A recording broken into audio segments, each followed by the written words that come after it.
मोकळे होतात. म्हणून हरवलेली वस्तू सापडण्यासाठी हा प्रभावी श्लोक तुम्हीही नक्की म्हणा. अनेकांना याची प्रचिती आली आहे. तुम्हीही करून बघा आणि आपला अनुभव शेअर करायला विसरू नका. आता तुम्हाला हा मंत्र म्हणायला कठीण वाटत असेल तर काही हरकत नाही. हरवलेली वस्तू सापडत नसेल तर काही धार्मिक आणि पारंपरिक मान्यतेनुसार प्रभावी उपाय आहेत, जे श्रद्धेनं केल्यास आपली वस्तू नक्कीच सापडेल. असा अनुभव अनेकांनी सांगितलाय. ते म्हणजे पहिले श्री गणेशाची प्रार्थना करावी. हा सर्वात प्रभावी उपाय मानला गेलाय.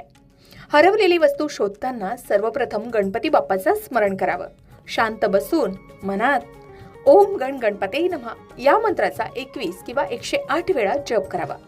बाप्पा विघ्नहर्ता असल्यामुळे अडलेली कामं सुद्धा मार्गी लागतात. एवढंच नाही तर याही व्यतिरिक्त आपण दिवा लावून प्रार्थना करू शकता. घरात संध्याकाळी किंवा सकाळी देवघरात तुपाचा किंवा तेलाचा दिवा लावावा आणि हात जोडून म्हणावं की देवा, माझी हरवलेली वस्तू योग्य ठिकाणी सापडू दे. अनेक वेळा प्रार्थनेनंतर अचानक वस्तू दिसते किंवा आठवते तरी.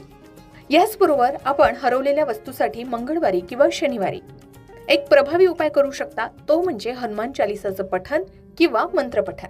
हनुमान चालिसा व्यतिरिक्त आपण ओम नमो भगवते हनुमते नमः हा मंत्र 11 वेळा म्हणावा. हनुमानची स्मरणशक्ती आणि एकाग्रता वाढवतात अशी श्रद्धा आहे.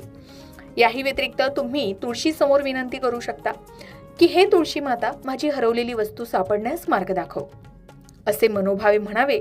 यामुळे नक्कीच तुम्हाला हरवलेली वस्तू सापडण्यास मदत मिळेल. मात्र कोणताही उपाय करताना मनात श्रद्धा असावी. धार्मिक उपाय करताना घाई, राग, अस्वस्थता टाळावी. शांत मनानं शोध घेतल्यास योग्य दिशा नक्कीच मिळते. हे उपाय श्रद्धा, सकारात्मक विचार यावर आधारित आहे.